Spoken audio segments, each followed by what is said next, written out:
여러분은 성경에 나오는 수많은 인물들 가운데 누가 가장 매력적이다라고 생각하십니까? 그리고 성경에 나오는 인물 중에 이 사람의 이러한 모습은 내가 꼭 갖고 싶다, 닮았으면 좋겠다라고 하는 게 누구십니까? 당연히 가장 먼저 떠오르는 분은 예수님이시죠. 그런데 예수님을 제외하고 누군가를 생각하라, 누군가가 가장 매력적인가 라고 생각했을 때 누가 떠오르십니까? 요셉, 모세, 다윗, 엘리야, 솔로몬, 이사야, 바울, 세례 요한? 성경 속 하나님을 믿고 하나님의 말씀에 순종하여 그것을 따라 살아간 사람들의 모습들은요, 하나같이 다 매력적입니다. 다 각자의 매력과 우리가 닮고 싶은 모습들을 우리에게 전해주고 있습니다. 그런데 그 중에서 오늘 특별히 베드로 후서를 적은 베드로의 이야기를 좀 해볼까 합니다. 여러분은 베드로의 어떤 모습을 기억하십니까? 성경 속에 나오는 베드로의 어떠한 이야기가 여러분의 머릿속에 가장 기억나며 그것이 매력적이다라고 생각하십니까? 우리가 기억하는 베드로의 모습들은요, 주로 이러한 것들일 겁니다. 예수님이 나를 따르라 라고 말씀하셨을 때 그 그물과 배와 가족들을 잠시 내려놓고 따랐던 모습, 그리고 빌립보 가이사랴에서 주는 그리스도시요 살아계신 하나님의 아들입니다 라는 그 엄청난 고백을 했던 모습, 어둡고 풍랑이 치는 그 갈릴리 호수에서 오직 예수님만을 바라보며 물 위를 걸었던 모습, 변화산에서 예수님에게 기도하고 나오신 예수님을 보자 광채가 나니 이곳이 좋사오니 이곳에서 초막 셋을 짓고 여기서 살면 좋겠습니다 라고 고백하고 혼났던 모습, 겟세마나에서 예수님을 체포하러 왔던 그 말고의 귀를 칼로 쳐서 떨어뜨렸던 모습, 그리고 제사장의 뜰에서 예수님이 신문 받을 때 모닥불을 쬐다 예수님을 모른다라고 3번이나 부인했던 모습들, 이렇게 베드로만큼이나요 우리의 머릿속에 많은 모습들을 기억하게 해주는 인물도 많지 않을 겁니다. 믿음이 충만하고 순수하지만 때로는 기분파, 때로는 다혈질, 때로는 배신자의 모습을 찾을 수 있는 베드로가 매력적일 수 있는 분명한 이유가 있습니다. 그것은 그 베드로의 모습 속에서 오늘날 그리고 나의 모습을 찾아볼 수 있기 때문입니다. 우리의 삶을 쉽게 투영할 수 있기 때문입니다. 너무나도 엄청난 사명을 감당하기에 범접할 수 없고 따라갈 수 없는 모습이 아니라 우리도 때론 실수하고 넘어지며 좋았다가 때로는 힘들었다가 하는 이러한 평범한 우리의 모습과 비슷함 때문에 매력을 느끼는 것 같습니다. 주는 그리스도시요 하나님의 사랑하는 아들입니다 라는 엄청난 고백을 할 때가 있는 반면 예수님을 모른다라고 부인할 때가 있고, 예수님만을 바라보고 물 위를 걷는 경험을 할 때가 있는 반면 예수님을 버리고 도망갈 때가 있는 것처럼 말입니다. 우리의 삶도 우리의 신앙도 오르락내리락이 있어서 베드로와 크게 다르지 않기에 그 동질감 때문에 우리가 매력을 느끼는지 모르겠습니다. 제가 지금 이 설교를 시작하면서 계속해서 반복해서 말씀드리는 한 단어가 있습니다. 그것은 바로 매력입니다. 매력이란 단어의 사전적인 의미를 찾아보면요, 사람의 마음을 사로잡아 끄는 힘이라고 정의하더라고요. 매력 뭐라고요? 사람을 잡아 끄는 힘이요. 사람의 그 마음을 사로잡아 끌어당기는 그 힘에 제가 왜 이렇게 계속해서 반복하며 이것에 주목하게 되었는가? 그것은 바로 위기의식 때문입니다. 도대체 목사님 무엇에 대한 위기의식입니까? 라고 물으신다면요, 이제 이 위기가 정말 피부로 와닿고 아마 여러분도 다 느끼실 위기입니다. 그리고 수치와 자료로도 보여졌기 때문입니다. 제가 어떤 부분의 위기의식을 느끼느냐, 한국갤럽조사연구소에서요 2021년에 이러한 조사 결과를 게시했었습니다. 2021년의 결과니까 보통 이러한 통계들은 4, 5년에 한 번씩, 5, 6년에 한 번씩 나오기에 이제 곧 나올 텐데요. 이 조사의 타이틀, 이 한국갤럽에서 올려놓은 이 조사의 결과의 제목은 이렇습니다. 한국인의 종교 2021. 조사의 내용은 대한민국의 무종교인의 비율이 얼마나 되는가였습니다. 무종교인의 비율이 얼마나 되는가. 즉, 우리나라에 종교를 갖지 않은 사람이 몇 명이나 되는지에 대한 조사입니다. 그 조사의 결과에 따르면요, 1984년부터 2000년대 초반까지는요, 종교가 없는 사람들, 무종교인들의 수가 감소했었습니다. 계속해서 감소했습니다. 그런데 2000년대 초반부터 무종교인의 수가 급격하게 늘어납니다. 무종교인이 늘어난다. 무슨 의미일까요? 종교인이 점점 줄어든다는 얘기예요. 우리나라에 종교를 갖고 있는 사람이 2000년대 초반부터 급격하게 줄어든다라는 겁니다. 여기서 제가 계속해서 종교인과 무종교인으로 나누었기에 종교인 안에는 우리 기독교도 있고요, 불교도 있고요, 카톨릭도 있고요, 수많은 이단 종교들이 다 들어있는 겁니다. 그러니 무종교인이 늘어난다, 그리고 종교인이 줄어든다, 이거는 그 안에서 또 기독교의 퍼센테이지만 떼어내야 하기 때문에 그 비율이 굉장히 줄어드는 겁니다. 나이대별로만 보았을 때 무종교인의 비율을 보면 2021년 당시 우리나라의 20대의 무종교인의 비율이 몇 퍼센트나 됐을 것 같습니까? 무려 78%나 됩니다. 아마 2025년 오늘에는 더 많은 수가 체크되었을 겁니다. 즉, 우리나라의 20대의 종교인은요 22%, 즉 약 10명 중에 2명만이 종교를 갖고 있다라는 겁니다. 제가 방금 말씀드렸던 것처럼 이 22%의 종교인 중에서 기독교인을 다시 추려내야 한다는 겁니다. 그럼 당연히 더 줄겠죠. 그렇게 여러분, 오늘 주일에요, 우리 교회에서 보이는 10대와 20대들을 바라볼 때 어떤 눈으로 바라보아야 하냐면요, 멸종 위기종이다라고 생각하고 보셔야 돼요. 우리가 자연에서 굉장히 희귀한 동물들이 발견됐을 때 뉴스에 나오잖아요. 그것처럼요, 우리 교회에 몇 명 되지 여러분, 청년부가 6명밖에 없거든요. 그리고 중고등부 몇 명인지 아십니까? 평균적으로 15명이 예배를 드립니다. 굉장히 많아 보이는 것 같고 아이들이 왁자지껄 시끄러운 소리에 아이들이 많은 것 같지만 여러분, 굉장히 귀한 존재로 바라보셔야 된다는 거예요. 그렇다면 한국갤럽에서요 20대들에게 왜 종교를 갖지 않는가, 왜 믿지 않는가, 왜 신앙과 믿음에 대해 등을 졌는가 라는 질문을 던졌습니다. 그들의 대답 중 압도적으로 1위를 차지한 대답이요, 무관심이었습니다. 종교에 관심이 없다는 겁니다. 종교에 대한 불신, 종교에 대한 실망, 종교가 부패해서 화가 납니다, 이게 아니라요, 그냥 아예 관심이 없는 거예요. 오히려 화가 납니다. 그들이 잘못하고 있는 것 같습니다. 그들에게 실망했습니다 라면 그 실망감을 풀어주고요, 그리고 그 화난 것을 다독여주고요, 어떻게 해서라도 그들에게 이야기를 나누고 소통을 하면 되지만 무관심은요, 그냥 그들의 삶 가운데에 없는 것이기 때문에 오히려 그들에게 무언가를 전하기에 힘들다라는 겁니다. 관심이 없다라는 것, 무관심하다는 건요, 매력적이지 않다는 것과 똑같습니다. 매력적이지 않으니 관심이 1도 없는 것이죠.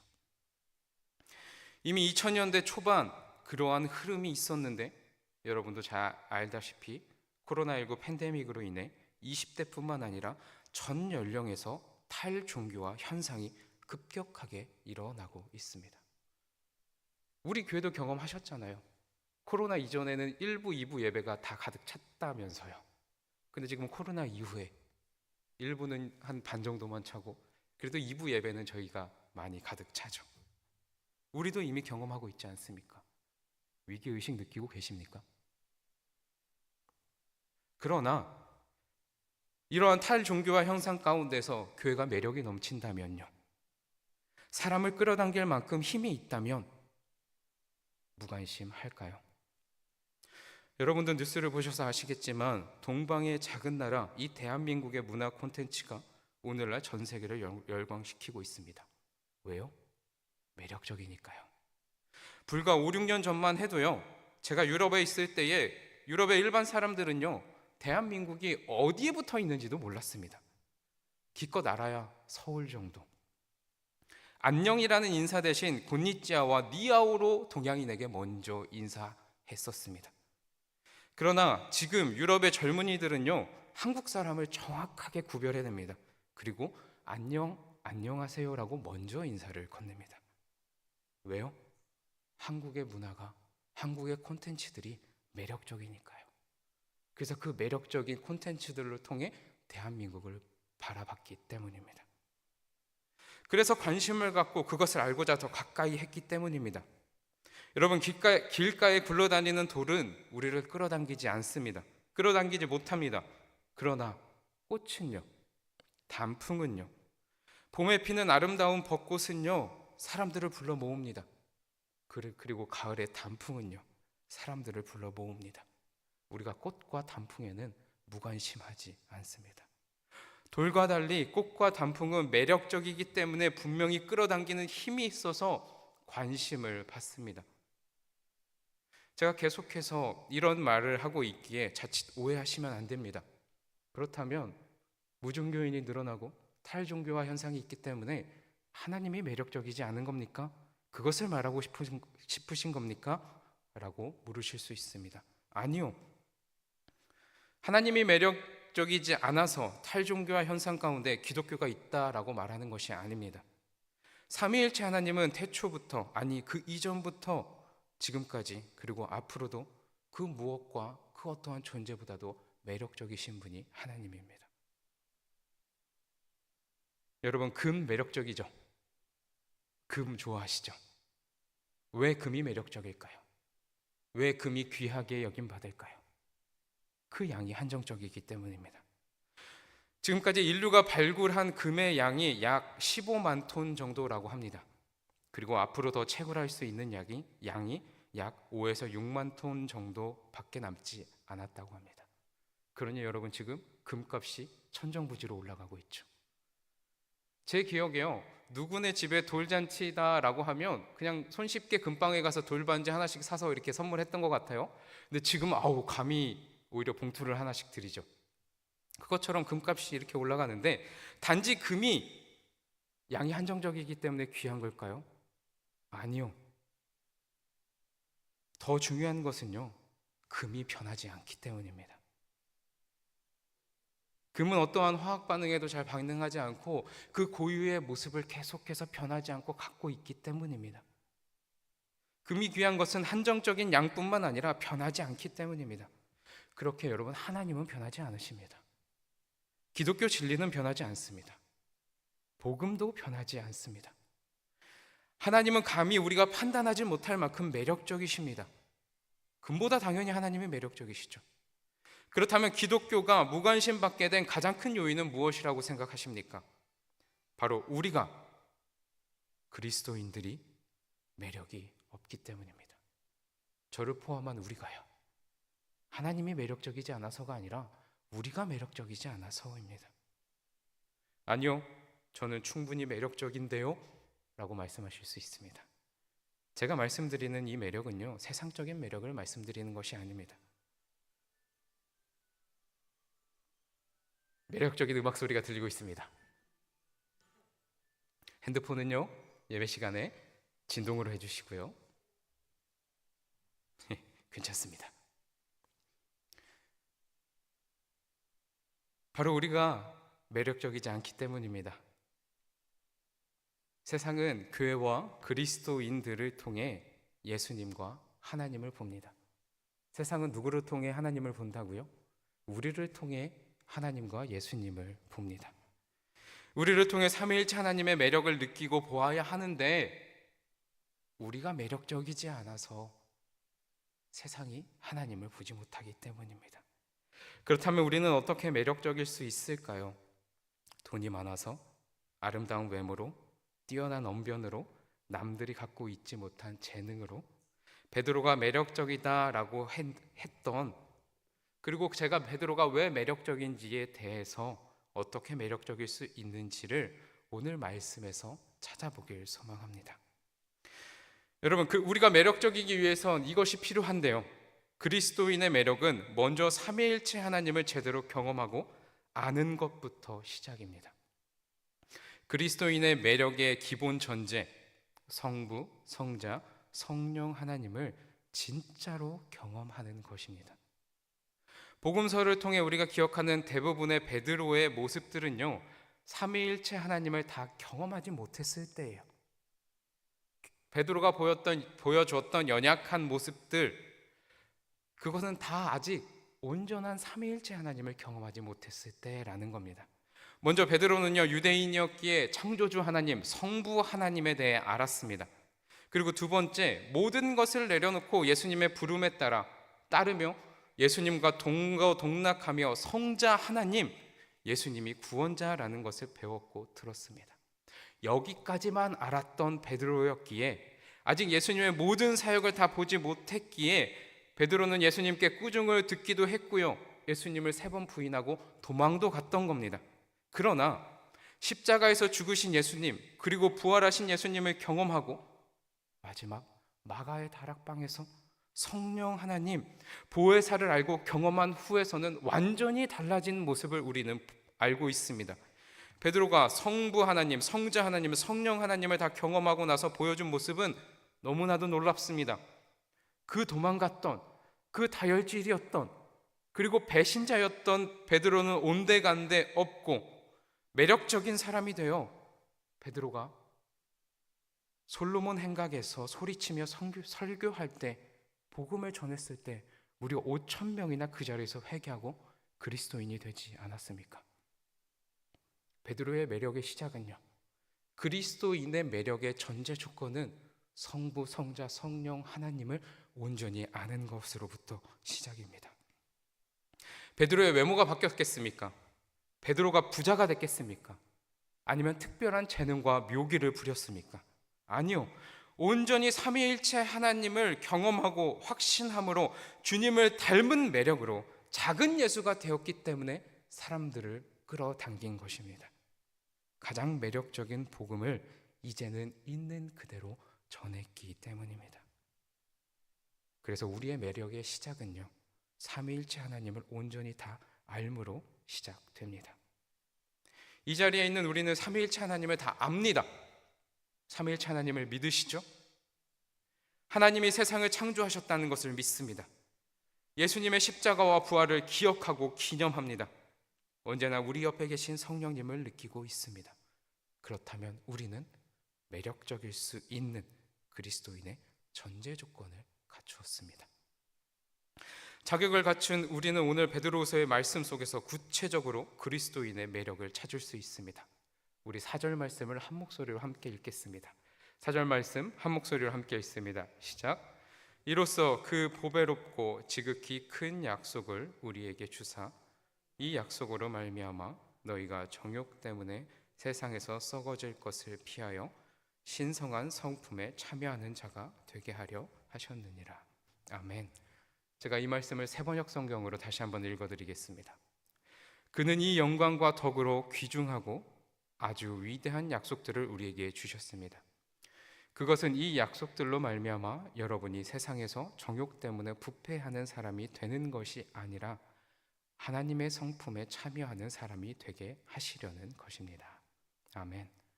삼위일체 하나님을 믿는 우리가 그분의 약속으로 말미암아 어떻게 될 수 있다라고 말씀하십니까? 세상의 정욕으로 부패한 사람이 아닌 하나님의 성품에 참여하는 사람이 되게 한다라고 말씀하십니다. 하나님의 성품에 참여하는데 어떻게 매력적이지 않을 수 있을까요? 하나님의 성품이 나에게 있는데 어떻게 매력적이지 않을 수 있겠습니까? 세상의 그 무엇보다 매력적이신 하나님의 성품에 참여하는데 말입니다. 베드로는 구체적인 하나님의 성품, 즉 매력적인 그리스도인의 성품을 말합니다. 5절, 6절, 7절 말씀인데요, 이 말씀도 한 목소리로 함께 읽겠습니다. 시작. 그러므로 너희가 더욱 힘써 너희 믿음의 덕을, 덕의 지식을, 지식의 절제를, 절제의 인내를, 인내의 경건을, 경건의 형제 우애를, 형제 우애의 사랑을 더하라. 매력적인 그리스도인이 구체적으로 보여야 할 모습입니다. 믿음, 덕, 지식, 절제, 인내, 경건, 형제 우애, 사랑. 삼위일체 하나님을 향한 믿음으로 시작하여 도덕적이고 윤리적인 삶, 세상의 지식뿐만 아니라 예수 그리스도를 향한 지식이 더 크게 있으며 예수님을 아는 지식으로 교만하지 않고 절제하며 주님의 마음으로 절제하기에 끝까지 인내하고 그 인내는 경건을 낳고 더불어 형제와 우애하고 사랑까지 하는 사람이라면 어떻게 매력적이지 않을 수 있겠습니까? 어떻게 믿음과 덕과 지식, 절제, 인내, 경건, 우애, 사랑이 넘치는 사람에게서 매력을 느끼지 않을 수 있을까요? 그 사람 곁엔 언제나 사람이 모여들 것입니다. 우리가 갖추어야 할 매력은요, 외모, 물질, 힘과 권력이 아닙니다. 어느 순간부터 교회에서 매력적인 사람을 떠올리면 은연중에 옷을 잘 입는 사람, 좋은 차를 타고 오는 사람, 돈이 많은 사람, 그래서 교회에 헌금을 많이 하는 사람, 필요할 때마다 물질을 내어놓고 무언가를 섬기는 사람을 우리는 매력적이다라고 은연중에 생각하게 됩니다. 세상과 조금도 다르지 않은 기준으로 바라보고 있는 우리의 모습을 돌아보아야 할 때입니다. 이제 우리의 매력은 자신의 영광과 덕으로 부르신 하나님을 알고 그분의 성품을 가득 닮아 살아가는 것으로 발산하시길 바랍니다. 그 매력으로 나 자신의 구원의 열매를 맺는 것뿐만 아니라 그 매력으로 모여든 모든 사람까지 구원의 열매를 맺게 하시길 소망합니다.